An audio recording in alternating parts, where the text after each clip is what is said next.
성경 보니까 믿음의 일꾼들이 굉장히 많은 어려움을 당하게 되어집니다. 그런데 하나님은 응답하지 않았습니다. 어느 순간 하나님이 나타날 때가 있었습니다. 아브라함아 아브라함아 그에게 손을 대지 말라. 모세야 왜 가만히 있냐 지팡이 내밀어라. 과연 언제였습니까? 그것이 우리에게 중요한 겁니다. 복음 하나 때문에 모든 것 초월할 때였습니다. 모든 것이라는 것은 내 생명과 어떤 것도입니다. 성도 여러분, 여러분의 인생에 혹시 안 되는 문제 있습니까? 예수 만난 구원이 백성된 것 때문에 난 모든 것 초월할 수 있습니다. 에스더가 고백했습니다. 죽으면 죽으리라. 죽어도 문제가 안 된다는 겁니다. 새 청년이 뭐라고 했습니까? 왕이여, 왕이 우리를 집어넣으면 불가운데 하나님이 건져주실 것이고 그리 아니하실지라도 우린 들어가겠습니다. 초월입니다. 하나님이 우리의 하나님 되시기 때문에 우리 죽는 것도 문제가 안 되어집니다. 다윗이 고백했습니다. 내가 사망의 음침한 골짜기를 다닐지라도 해를 두려워하지 않습니다. 주께서 나와 함께 하심이라. 성경의 모든 믿음의 위인들이 응답받고자 되게 기도했더니 하나님이 역사한 적이 없습니다. 저와 여러분의 인생에 한 가지를 꼭 확인하십니다. 우리가 하나님을 믿는 믿음, 만족하고 기뻐서 초월이 되는가 안 되는가, 이것을 확인하시고 축복을 임하게 하시는 하나님이십니다. 성도 여러분, 여러분 인생에 예수 만났습니까? 예수님으로 모든 것 초월하시기를 주님의 이름으로 축원드립니다. 마지막 때의 문제는 뭐가 같습니까? 마음의 문제 아니겠습니까? 거기에 대한 답을 주님이 마태복음 5장에 줬습니다. 악한 자가 와서 오른뺨을 친다, 왼뺨을 대라. 주님이 그때 말하는 포인트는 뭔지 아십니까? 악한 자가 너를 때리는 것도 문제가 안 되고 너 나로 초월됐어 안 됐어? 이걸 물어보는 겁니다. 가장 귀한 축복은 예수 한 분 때문에 모든 것을 초월할 힘을 얻게 되는 능력이 되는 것입니다. 21년도를 준비하면서 20년도 비슷하겠구나. 그러면 우리에게 응답이 없는 것인가? 예수 믿는 자는 모든 것 초월이다. 너무나 마음에 담겼습니다. 이 초월은 그냥 예수 노래되는 게 아닙니다. 내가 예수로 각인되고 내가 예수로 집중돼서 하나님 나에게는 어떤 것도 문제가 안 되어집니다. 오늘 말씀 제목입니다. 복음이 확립된 성도에게 오는 힘, 초월. 서론입니다. 그래서 그런지 바울은 죽음 얘기를 굉장히 많이 했습니다. 고린도서 4장 10절 항상 예수의 죽음을 몸에 짊어짐은, 고린도전서 15장 31절 나는 날마다 죽노라.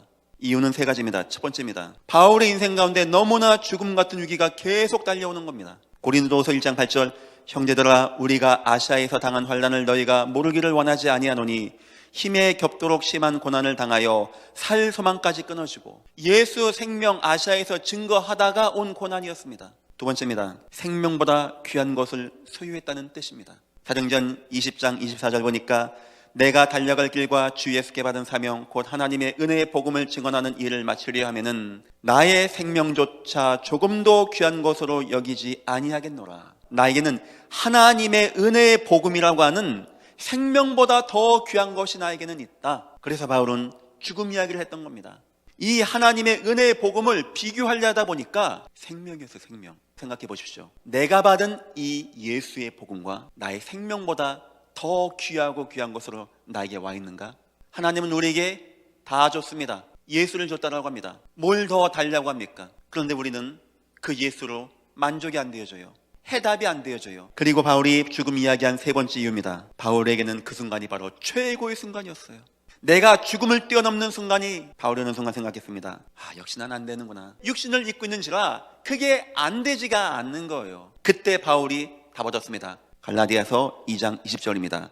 내가 그리스도와 함께 십자가에 못 박혔나니 내 육체는 완전 죽는 것이 나에게 해답이다. 어디서 죽냐? 예수가 나를 위해 죽어주신 저 십자가에서 나도 죽어야 되겠다. 그런즉 이제는 내가 사는 것이 아니요 나는 죽었고, 그러면 예수만 살게 되는 거예요. 오직 내 안에 그리스도께서 사는 것이라. 이제 내가 육체 가운데 사는 것은 나를 사랑하사 나를 위하여 자기 자신을 버리신 하나님의 아들을 믿는 믿음 안에서 사는 것이니라. 바울이 내린 결론은 무엇이냐? 초월. 사단이 뺏어갔어요. 욥에게서.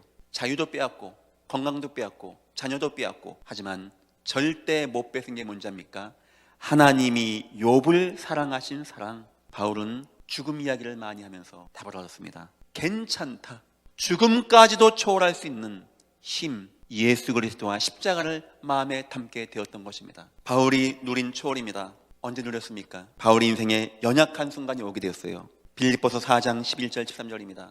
궁핍과 어려움이 계속 오는 겁니다. 그래서 응답받는 걸 기준으로 두지 마십시오. 근데 바울이 뭘 한답니까? 내가 일체의 비결을 얻었노라고. 내게 능력 주시는 자 안에서 내가 모든 것을 할 수 있느니라.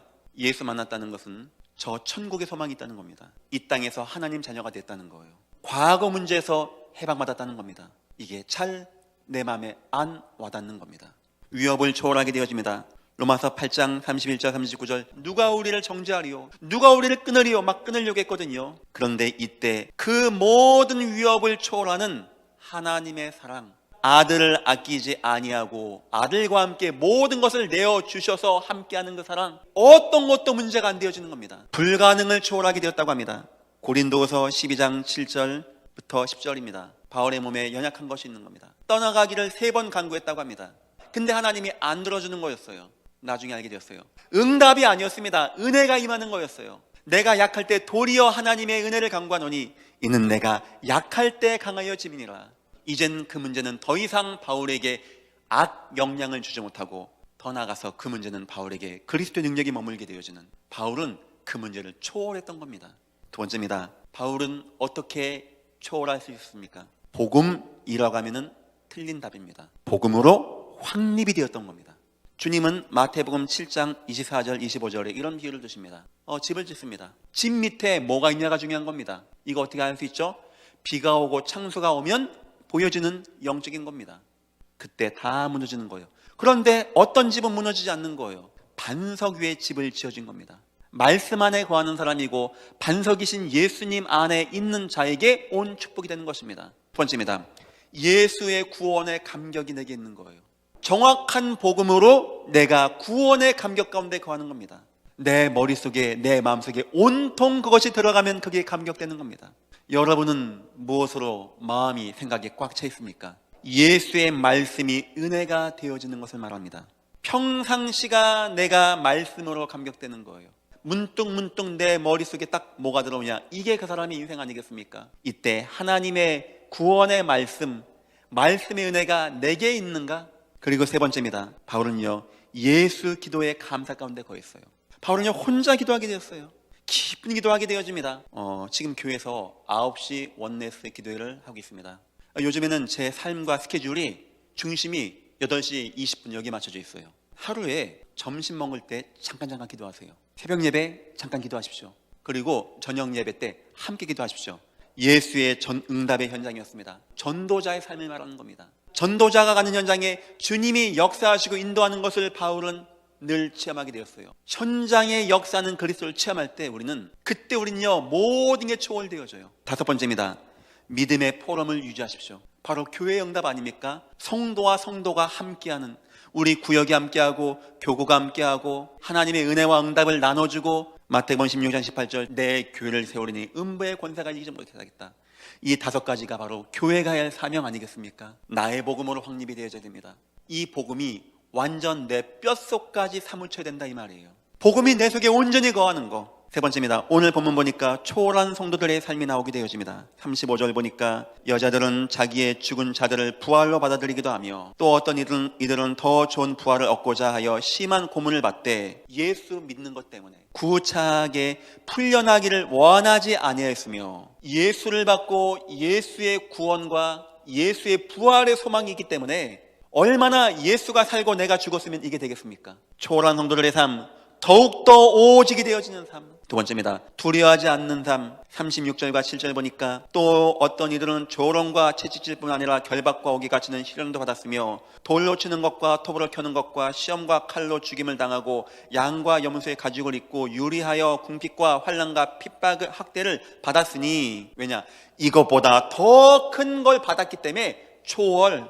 38절입니다. 세상을 능가하는 삶이었습니다. 이런 사람은 세상이 감당하지 못하느니라. 흑암이 감당하지 못하느니라. 대적이 감당하지 못하느니라. 결론입니다. 성도의 남은 싸움이 있어요. 12장 1절 우리에게 구름같이 둘러싼 허다한 증인들이 있으니 이제 우리도 무거운 것과 얽매기 쉬운 죄를 벗어버리고, 첫 번째 단어입니다. 벗어버리고 나의 옛사람, 나의 두려움, 우리 인내로서 우리 앞에 당한 경주를 하며 지속을 말하는 거예요. 한 번 은혜 받고 한순간 은혜 받는 거는 누구나 다 할 수 있습니다. 혹시 위기 와도 나 그 말씀이 있어 쭉 나가는 것을 경주라고 합니다. 지속이라고 합니다. 그리고 세 번째입니다.